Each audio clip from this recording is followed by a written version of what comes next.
अध्याय 7। सबक 6। सीखने के लिए काम करें, पैसे के लिए काम ना करें।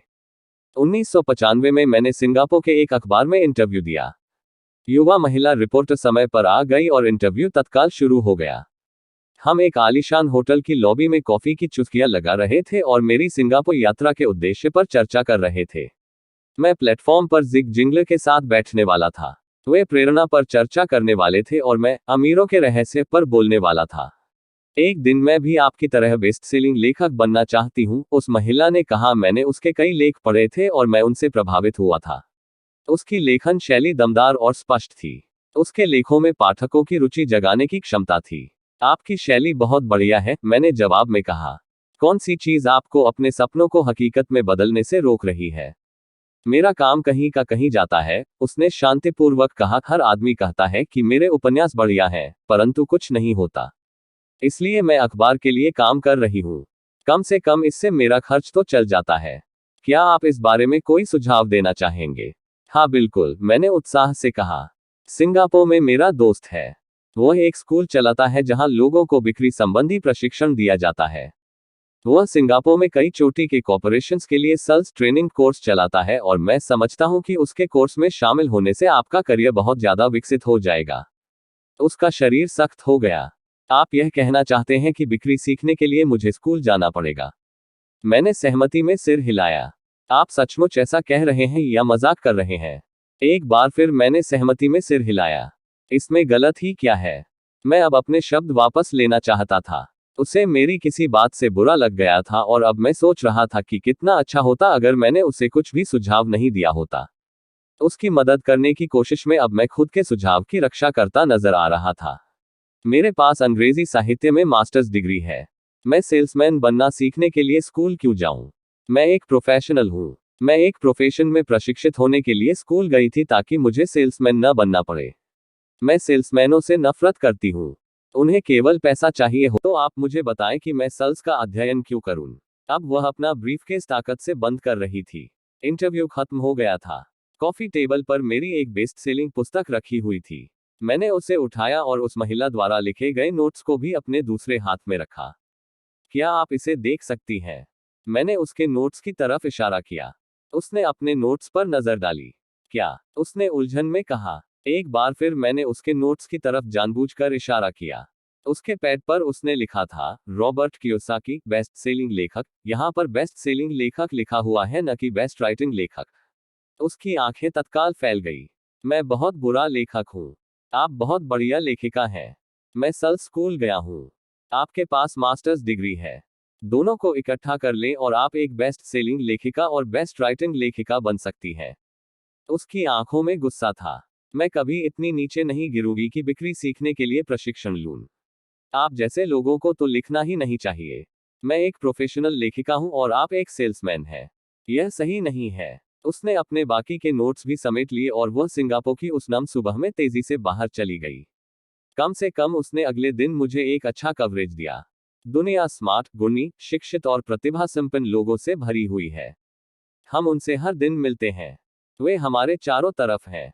कुछ दिनों पहले मेरी कार में कुछ गड़बड़ आ गई थी। मैं एक गराज में गया और युवा मैकेनिक ने उसे कुछ मिनटों में ही ठीक कर दिया। इंजन की आवाज सुनकर ही उसे समझ आ गया था कि गड़बड़ कहाँ थी। मैं हैरान था। दुखद सच तो यह है कि प्रतिभा ही पर्याप्त नहीं होती। मुझे लगातार यह देख देख कर झटका लगता है कि प्रतिभा संपन्न लोग कितना कम कमा पाते हैं। मैंने अभी हाल ही में सुना है कि 5% से भी कम अमेरिकी एक साल में $1 लाख से ज्यादा कमा पाते हैं। मैं ऐसे प्रतिभाशाली और उच्च शिक्षित लोगों से मिला हूं जो एक साल में $20,000 से भी कम कमा पाते हैं। मेडिकल व्यवसाय में विशेषज्ञता रखने वाला एक व्यावसायिक सलाहकार मुझे बता रहा था कि कितने डॉक्टर, दंत चिकित्सक और दूसरे लोग पैसे की समस्या से जूझ रहे हैं। और मेरी सोच यह थी कि एक बार डॉक्टर बनने के बाद तो पैसा उनके घर बरसता होगा। इस व्यावसायिक सलाहकार ने मुझे एक बढ़िया वाक्य दिया, वे भारी दौलत से सिर्फ एक दक्षता दूर है। इस वाक्य का यह मतलब है कि ज्यादातर लोगों को केवल एक और दक्षता सीखने की जरूरत होती है और इसके बाद उनकी आमदनी अपने आप बहुत ज्यादा बढ़ जाएगी। मैं यह पहले ही बता चुका हूं कि फाइनेंशियल बुद्धि, अकाउंटिंग, निवेश, मार्केटिंग और कानून का समन्वय है। इन 4 तकनीकी दक्षताओं को मिला दें और पैसे से पैसा बनाना ज्यादा आसान हो जाएगा। जब पैसे की बात आती है तो ज्यादातर लोगों में केवल ज्यादा कड़ी मेहनत करने की दक्षता होती है। दक्षताओं के समन्वय का एक अच्छा उदाहरण अखबार की उस रिपोर्टर का है। अगर वह सेल्स और मार्केटिंग के क्षेत्र में दक्षता हासिल कर ले तो उसकी आमदनी हवा से बातें कर सकती है। अगर मैं उसकी जगह होता तो मैं एडवर्टाइज कॉपीराइटिंग और सेल्स के कोर्स में शामिल हो जाता। फिर अखबार में काम करने के बजाय मैंने किसी एडवर्टाइजिंग एजेंसी में नौकरी खोजी होती। चाहे इस काम में वेतन कम भी मिलता, परंतु इससे वह यह सीख जाती कि सफल एडवर्टाइजिंग में प्रयुक्त होने वाले शॉर्टकट का प्रयोग किस तरह होता है। उसे अपना कुछ समय जनसंपर्क में भी देना होता, जो एक महत्वपूर्ण दक्षता है। वह यह भी सीखती कि मुफ्त प्रचार में किस तरह लाखों कमाए जाते हैं। फिर रातों में और सप्ताहांतों में वह अपना महान उपन्यास पूरा कर सकती थी। जब वह पूरा हो जाता तो वह अपनी पुस्तक को बेचने के लिए ज्यादा अच्छी स्थिति में होती। फिर कुछ ही समय में वह एक बेस्ट सेलिंग लेखिका हो सकती थी। जब मैंने अपनी पहली पुस्तक if you want to be rich and happy don't go to school छपवाई तो एक प्रकाशक ने यह सुझाव दिया कि मैं शीर्षक को बदलकर दी इकोनॉमिक्स ऑफ एजुकेशन कर दूं। मैंने प्रकाशक से साफ कह दिया कि इस तरह के शीर्षक से पुस्तक की कुल 2 प्रतियां ही बिकेंगी, एक तो मेरा परिवार खरीदेगा और दूसरा मेरा सबसे अच्छा दोस्त। आशा है कि वे दोनों ही इसे मुफ्त में पाने की कोशिश करेंगे। If you want to be rich and happy don't go to school शीर्षक को जानबूझकर चुटीला बनाया गया क्योंकि मैं जानता था कि ऐसा करने से इसे अत्यधिक प्रचार मिल जाएगा। मैं शिक्षा का समर्थक हूं और शिक्षा के सुधार में विश्वास करता हूं। अन्यथा मैं अपने पुरातनपंथी शिक्षा तंत्र को बदलने की बार बार मांग क्यों करता। इसलिए मैंने एक ऐसा टाइटल चुना जो टीवी और रेडियो शो पर ज्यादा प्रचारित हो सकता था, सिर्फ इसलिए क्योंकि मैं विवादास्पद होने से नहीं डरता। कई लोगों का विचार था कि मैं कोई फ्रूटकेक था, परंतु पुस्तक बिकी और बहुत बिकी। जब मैं यूएस मर्चेंट मरीन एकेडमी से 1969 में ग्रेजुएट हुआ तो मेरे पढ़े लिखे डैडी खुश हुए। स्टैंडर्ड ऑयल ऑफ कैलिफोर्निया ने मुझे अपने ऑयल टैंकर फ्लीट में काम दे दिया। मैं थर्ड मेट था और हालांकि मेरी तनख्वाह मेरे सहपाठियों की तुलना में कम थी, परंतु कॉलेज के बाद पहले काम के हिसाब से ठीक थी।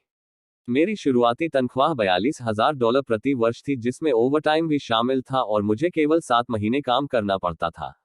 बाकी के 5 महीने मेरी छुट्टियां होती थी।